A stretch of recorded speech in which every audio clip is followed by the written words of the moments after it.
Last month, Chrystia Freeland stunned the nation when she announced her resignation as finance minister on the day she was meant to deliver the fall economic statement. That announcement set off a chain of events that culminated in the Prime Minister, Justin Trudeau, announcing his own resignation. Well, now, Chrystia Freeland is one of the leading candidates to replace him as leader of the Liberal Party, and she joins us now. Chrystia Freeland, good morning. Good morning, Matt. Canadians, and you acknowledge this, Canadians overwhelmingly want change. How do you, as somebody who served at the highest levels of this government for 9 years, represent the change that Canadians are looking for? Well, for the first thing, Matt, as you just said in your introduction, I did resign. I was increasingly at odds with the Prime Minister, specifically because I felt our government was focusing on electoral gimmicks when we needed to focus on Donald Trump and needed to keep our firepower dry. But more importantly, what I think we really need to do now as a party, as a government, and as a country is recognize the world has changed, and in a changed world, we need different policies.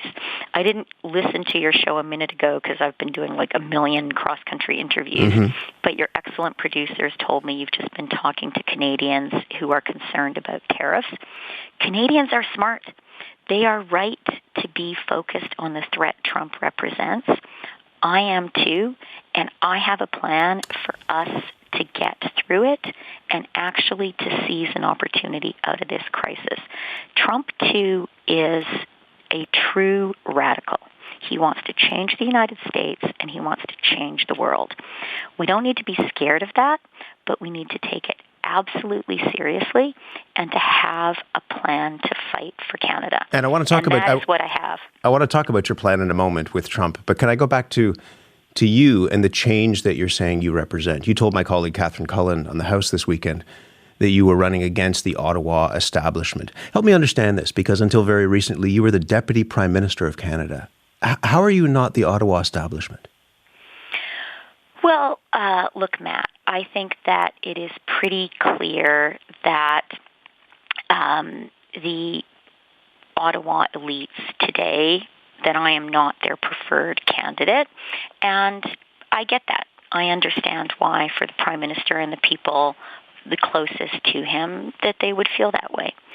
The fact is, though, that today what we need is to be listening to the grassroots, that we need to be listening to Liberal Party members.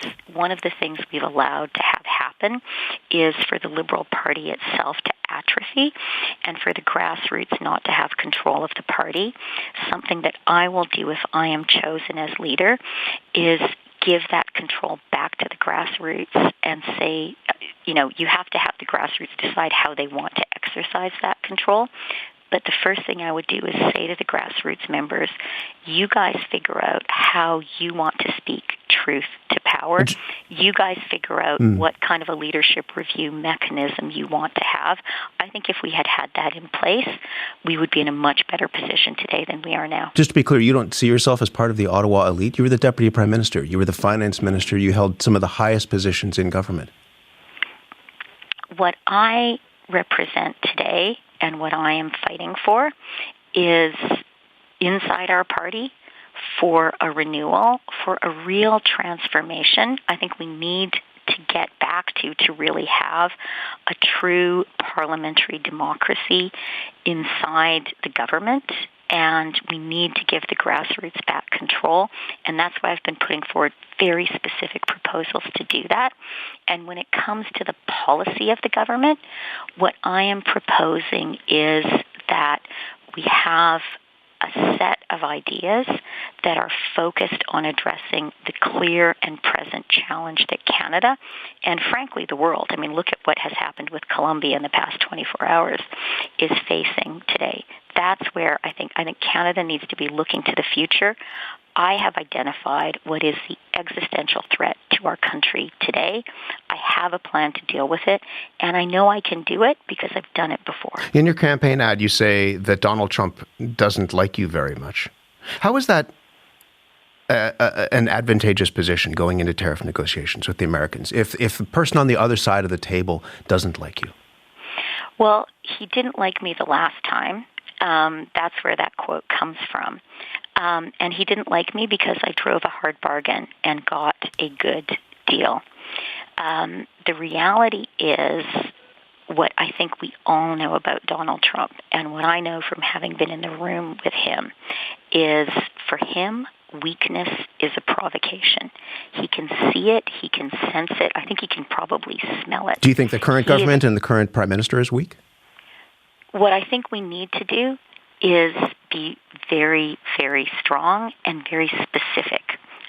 What I have said, what I am saying is today we need to publish a retaliation list, and it needs to be big and specific. We need to publish $200 billion worth of goods that we might retaliate against. What would that? Total dollar for dollar retaliation will probably be smaller at around $150 billion, but publish the list today. What would that accomplish? If you put the list out now and you say this is what we're coming after, what would that accomplish, do you think? It would turn the tables. Right now, like you were talking to fishers from Cape Breton, auto workers, Canadians see what could be coming and we're scared, and Trump wants us to be scared. Once we publish a retaliation list that's specific, we turn the tables and we use our own leverage. And Wisconsin dairy farmers will see their cheese on their list and they'll say, hey, wait a minute. This is going to be a problem for us. Like what Canadians sometimes forget is we actually are the largest market by far for the United States. We are larger than China, Japan, the UK, and France combined. And remember, the Americans at the end of the day, and certainly this president, they are businessmen. And for American businessmen, the customer is always right. Well, guess what? We're your biggest customer, and we need to get really, really specific with the people whose customers we are, who sell us stuff, and say, we don't want this to happen. We think we have a win-win relationship. We do have a win-win relationship. But if you hit us, you will hit us back. And the reason that will work, Matt, is that Trump, he actually does not care what Canadians think. And the more, he sees Canadians squealing and being worried, insofar as he thinks about it, probably it makes him happy. Who he really cares about is Americans. And if we can get Americans concerned very specifically and have them be calling up the White House, those Wisconsin dairy farmers, Michigan manufacturers who make the washing machines that we buy, get them to call up the White House and say, we voted for you because we wanted our lives to be better. We wanted jobs. We wanted prosperity. You are hurting our best market. Just don't do it. That's what we need to have happen. We need to do it today because February 1st is coming in just a few days, and we need to give them some reasons not to do this thing, which actually is completely unnecessary. Let me ask you just a bit more about this country. But even before these threats were aired, there are real economic concerns in Canada. The sense that you could do everything right, you could work hard, you could try to save, and you still can't get ahead. Why was the Liberal Party, do you think, slow to acknowledge that anger? I think you're absolutely right that right now, today in Canada, the overwhelming concern of people is, can I get a good job? Can I buy a house? Can I afford my rent? Can I afford my groceries? And so why was the Liberal Party slow to acknowledge that? I think we need to acknowledge that today. We need to address that today, and we need to be very, very focused on practical, pragmatic, bread and butter issues that concern Canadians. But you'll forgive me for asking one more time. I mean, if you're running to be the leader in future, why was the party, a party that you were part of, slow to acknowledge that anger? I mean, you could agree or disagree with him and what he wants to do, but Pierre Poilievre seems to have tapped in some way to that anger. Why did the Liberal Party miss that? Well, look, Matt, I guess I disagree with the premise of the question. I do think that we need to focus on people's lives, on people's jobs, on housing, on, can I afford the groceries? And that has always been my belief. Have Canadians heard us? I think you're absolutely right. They haven't.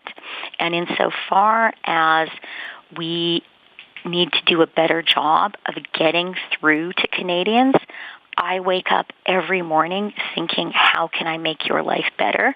And I get that your life isn't good enough. Then yes, absolutely. We as a party, we as a government need to do a much better job. And if I were Prime Minister, that would be my relentless focus. And I do want to take one piece out of that, which is housing. Because I think specifically for younger Canadians, right, that is the real pain point. That is the pressure point. And we need to really be acting there. I think there has been some progress, but we need to be a lot more bold there. Can I ask you about another specific... Can I just say one bold housing thing? Just very briefly, and then I want to ask you, but I know we're running out of time, so let me ask you about another specific thing, but go ahead. We need to be very bold when it comes to all the obstacles to getting more homes built faster. We need to be very bold when it comes to development charges. We have to get out of our own way, because the fact is we're a growing country. We need more homes, and we cannot have a whole generation lose hope of ever being able to afford a home. Another specific issue is the consumer price on carbon. Will you scrap that? Yes.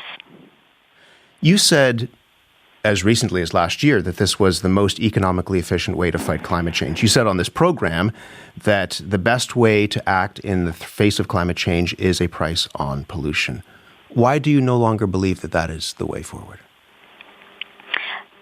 Matt, I think one of the most important and hardest things for political leaders is to get over yourself and to listen to people. And when it comes to the consumer price on pollution, on paper, it is a really appealing approach. And tons of Canadian economists have believed for a long time this is the right approach to take. But the reality is that is not what Canadians think. That is not what Canadians have been saying to us. And that's why one of the first things that I said when I kind of had this liberation of really being able to speak in my own voice and be my own woman in this campaign was to say, we have to listen to Canadians. We have to listen to regular people. And they are saying that they don't care how many people lecture them and say this is an approach that is the right approach. In their own lives, it doesn't make sense. Is that what you felt? I think we have to honor and respect that. And I would say I can tell you the exact moment when I realized we had to take a different approach. And that was right after the Manitoba election, when I had a meeting with Premier Wab Kinew. He is one of the leaders in Canada I respect the most. He's kind of like me, a progressive prairie leader. He says the economic horse has to pull the social cart, a great motto. And he said to me right after his election, he said, look, you guys really, really have to drop the consumer price on carbon. People in Manitoba don't like it. Right. Could you please work with Manitoba to come up? He said, I believe in climate change. I believe we need climate action. But this approach, the people of Manitoba don't like it. Could you please work with me to come up with an approach where we fight climate change? I'm up for it. We have great hydro in Manitoba, but let's not do it this way that people don't like. I have to let you go, but did you feel that you were lecturing people in past, that the government was lecturing people in past on what to do? I think that a lot of Canadians felt that way, and I think it's really important as a leader to recognize where you were wrong. And this is a place where we were wrong and where I am absolutely committed to doing things differently. Chrystia Freeland, it's great to speak with you, and I hope we have the chance to talk again. Thank you for being here this morning. That would be my pleasure. Thanks a lot, Matt. Chrystia Freeland, former Liberal Finance Minister and a candidate for the leadership of the Liberal Party of Canada. We are hoping to speak with all of the leading candidates who want to be the next Liberal leader and Prime Minister of this country.